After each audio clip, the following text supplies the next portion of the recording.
ìlú kọ̀ǹtínú ọ̀rọ̀ tí wọ́n máa sọ lọ tó dẹ̀ ní lẹ́tà tó fẹ́ mi náà tó dẹ̀ ní lẹ́tà tó ṣe kí ni tó fún ikọ́ ní pẹ̀sìdẹ̀ntì wa náà sọ́wọ́ láti lè jẹ́ kí constitution kò ṣe kí ni kó balance.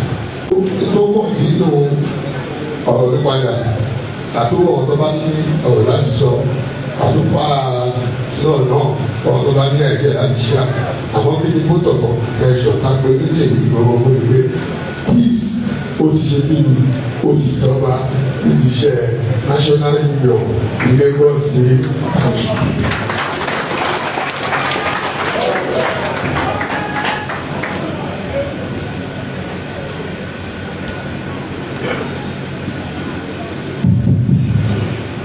Of national progress. Please let us listen attentively to this letter from our national headquarters based in Abuja, dated 28 February 2024, with reference number N.U.R.T.W NHQ/AW20/TEMP/1. It goes thus: the State Secretary, National Union of Transport Programs, Lagos State Council, Lagos. Attention, Alh.Mustapha aka Sego. The answer: Lagos State Administrative Council.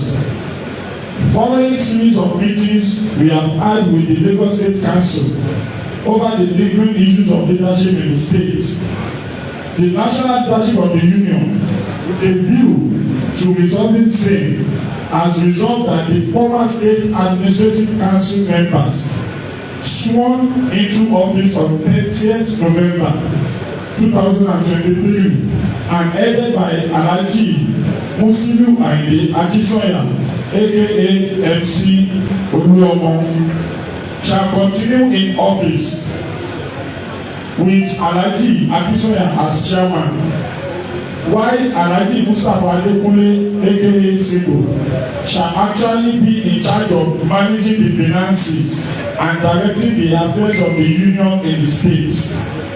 Oooo shall continue in office with Alh.Mustapha as chairman, while Alh.Mustapha aka Sego shall actually be in charge of managing the finances and directing the affairs of the union in the state.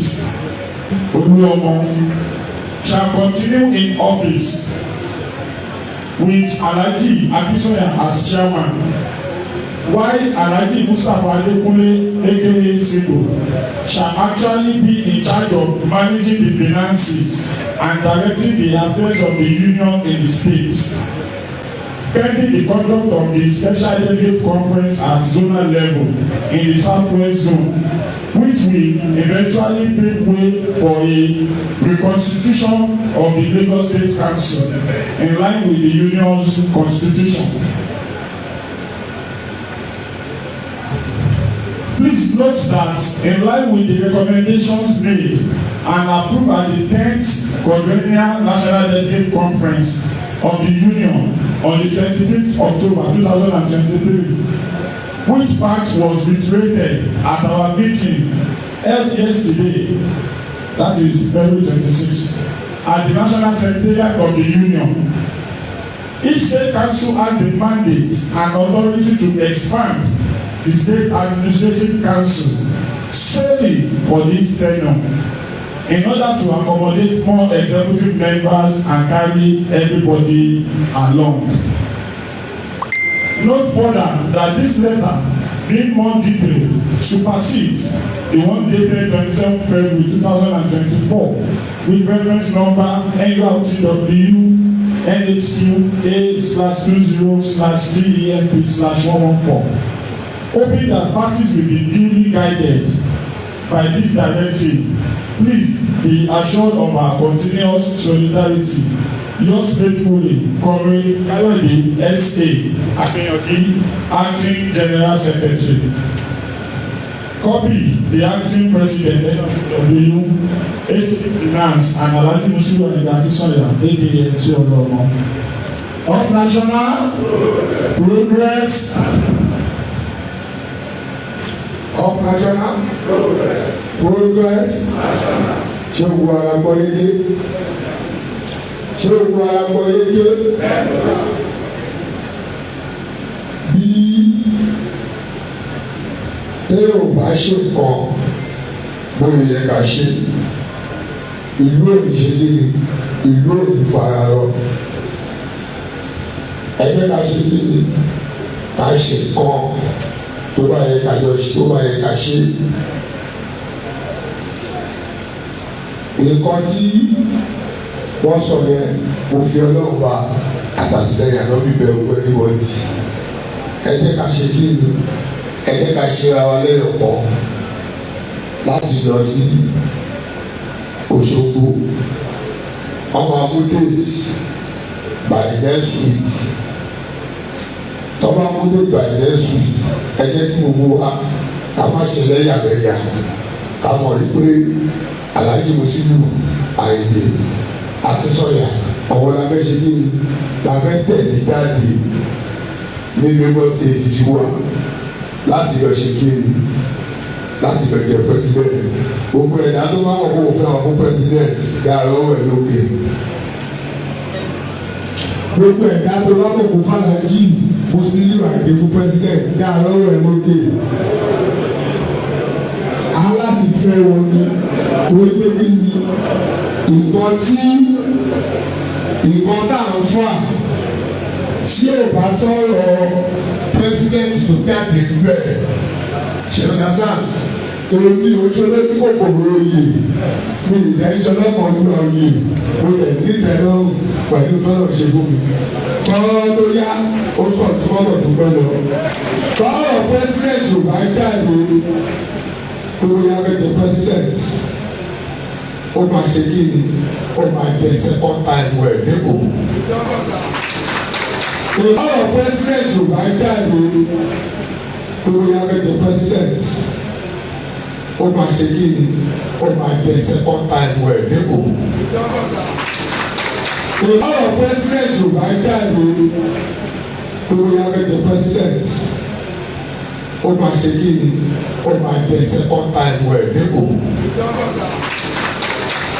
Olùdókòwò aráàlú òkú àkàrà ẹ̀dẹ́ kára ẹ̀dẹ́ bá ṣe jẹ́jẹ́ ni kára ẹ̀dẹ́ ò bá ṣe jẹ́jẹ́ kò ní kàn o gbogbo orí gbogbo akájọ́gbò yìí kò ní fò wá dá o.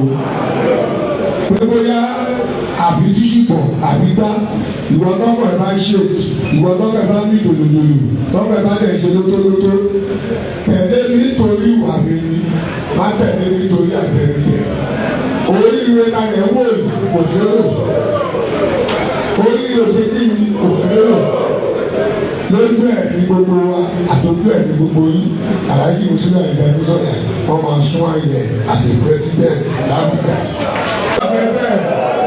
Ẹ pariwo Alhaji Musiliu Ayinde fọ́ Alhaji Musiliu Ayinde fọ́ Alhaji Musiliu Ayinde fọ́ Alhaji Mustapha Adékúnlé fọ́.